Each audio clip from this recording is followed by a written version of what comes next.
we came up with this idea a couple months ago to start like a club or a place that people can meet and talk about watches, their timepieces.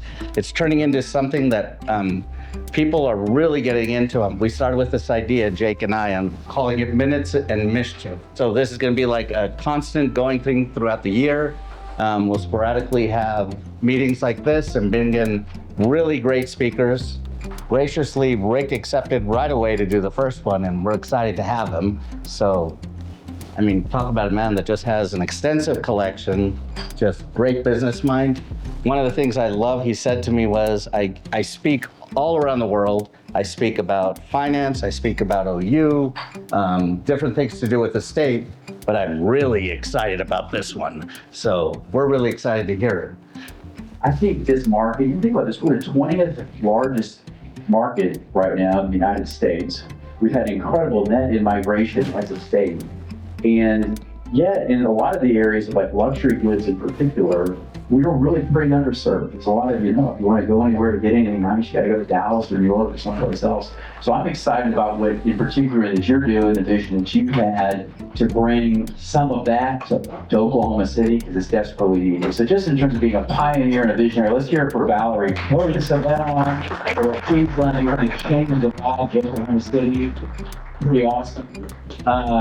So I'm here to talk a little bit about horology, which is the only hobby I've got, which is kind of fun. For those of you that I know in the room, I know a lot of you, they know he's kind of a private equity guy, this aerospace, defense, national security. Timekeeping in aerospace is very important. If you're going to fly around, like I'm flying, or launch something into space, keeping accurate time doesn't matter. So it kind of fits. And actually a lot of the movement from what was pocket watches to the wrist were inspired by early aviators. I think about Santos Dumont, the partnership with Cartier, which was really the first accredited, wristwatch, because he's up there moving all the mechanical of those early aircraft, looking at the gauges and everything else, and you had to time your flights based on what you thought your fuel burn was. Brad, pilot, here all the pilots in there.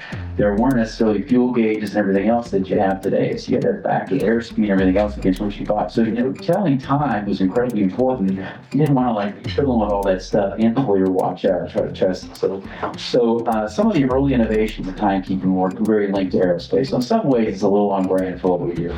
I just say that to make it seem to rationalize this crazy hobby that I've got right here. In terms of turnover, mostly looking at the Swiss watch brands in particular. These are not consolidated by corporate groupings, but Rolex by itself really is kind of crushes everybody. It just kind of is what it is. I mean, they're generating last year in 2023, they did about 10 million Swiss francs. Last in 2024, they did 10.5. Over 2025 numbers are just kind of rolling in, and probably getting closer to 12 is what people are kind of suggesting. And Cartier comes in kind of second historically, Omega third, AP fourth, Patek Philippe fifth. What's interesting is those Rolex is going to make about 1.2 million watches, Patek Philippe about 50,000 up to upwards of 70,000. That's probably their range, given their models shift year to year. Richard Mille, much lower volumes, but they're coming in right in behind them. Longines, which is a long-established watch brand out of Switzerland, very popular in Asia.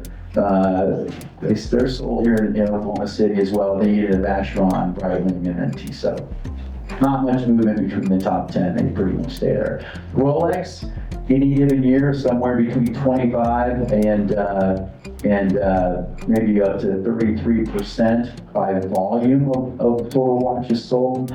10 countries, United States still kind of dominates the luxury watch market. You see here Italy second, UK third, Brazil fourth, which is kind of interesting.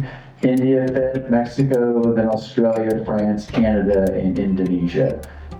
So those are kind of where you see a lot of the watch stuff. China's still a big market.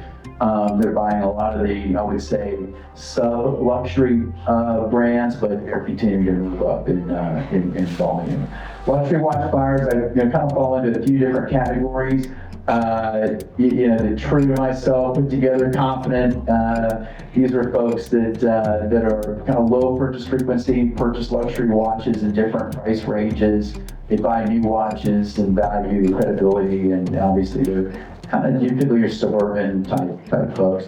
The fashionable professional skews towards the kind of the younger segments, highly educated, moderate purchase frequency, and then purchases entry-level luxury watches. Your group would be your luxury kind of hobbyist collectors starting to get into the game, looking for kind of a status symbol piece on their watch, moderate purchase frequency, purchases super luxury watches, seeks the kind of the complexity, kind of is interesting to them. Then you get into the collector, investor, which is you're kind of just like me, kind of just completely and high purchase frequency, purchase ultra luxury watches, but also things that you just kind of love. And my collection will range from, super fun, $500-$600 pieces, which you kind of find someplace on the road where you kind of be an independent guy building his business up. I've done several Kickstarter projects with folks that are literally launching the watch brand, which are kind of fun, all the way up to kind of the high-end stuff that are more investment grade. Interesting. And I'd love to know from the crowd, does anybody know why a watch is called a watch? Well, Rick told me the story, and it's fascinating and so simple. Yeah, so back in kind of go back to medieval time in particular, when people were guarding their communities, their keeps, their fortresses, or whatever, they had a guy that was the keeper of the watch. He was the guy on watch, and obviously those were rotational shifts that were marked by the passage of some period of time. Nobody wanted to do it more than they had to. And so eventually, the clocks, the early clocks were only really, they were expensive, right? The mechanical clocks that were chiming were all part of the, usually the church infrastructure. Marking the time, it would then ring the bell that everybody would stop and pray. They would also mark the times at which people would, create the new shift. So if you were the keeper of the watch, you were watching out for enemies, intruders, those kind of things.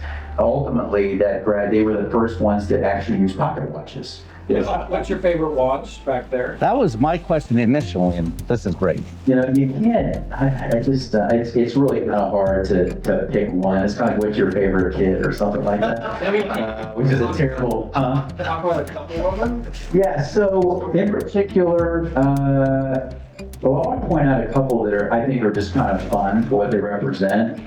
So first of all, actually, the George and Valerie and their team at Navy's has picked up Chrono Swiss. So you get a chance to come look at this one. This is the first skeletonized chronograph ever made. It's a brand that you all just picked up, which is pretty cool. So kind of what that represents, to be able to build a chronograph without a base plate is when you read a chronograph has a lot of tension on the movement. When you activate the clutch and everything else, just a lot of movement going on in there. So you want to anchor that to something pretty solid. They figured out how to do that in a skeletonized version. So that was just pretty cool from like an engineering standpoint. The horological machine here, the MBNF, if you get a chance to kind of come look at that, the escapement is on the outside of the dial, which is kind of cool to see. So it's driving all the gears and mechanisms from outside of it. It's getting power from the mainspring up through the dial and then back down to drive the mechanical movements to drive the pieces underneath.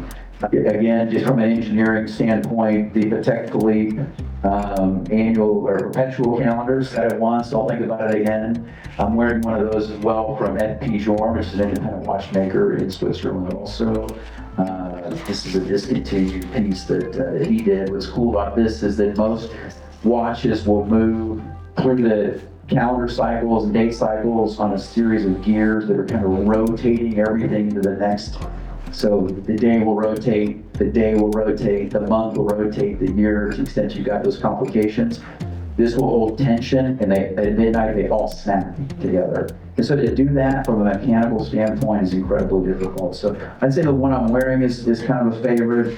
I've got the Rolex, an independent watch brand, although a monster. The Hindu Arabic dial on the Platinum Daytona was only released in 4 countries. A friend of mine sold that to me in Qatar. which was pretty special. So, I mean, they've all had cool stories. The founders of Christopher Ward back here did an incredibly affordable, striking chime at the top of the hour timepiece, and its price range incredible. The blue with the sweeping second hand, kind of the sweeping circle is pretty neat. So I'm going to add one thing to this. I'll speak loudly. So we started speaking about this, and Rick said, I'm going to bring about 20 to 25 pieces. I got a text this morning around 6 in the morning. If I can't narrow it down, and I think I have close to 40 pieces, is that a problem? I said, just bring them all. He said, I just have too many favorites, and I cannot narrow it down. If I keep going, there'll be even more. So there's how he rates his favorites. Out of, I don't know, how many watches do you have? Okay. Okay. Yeah.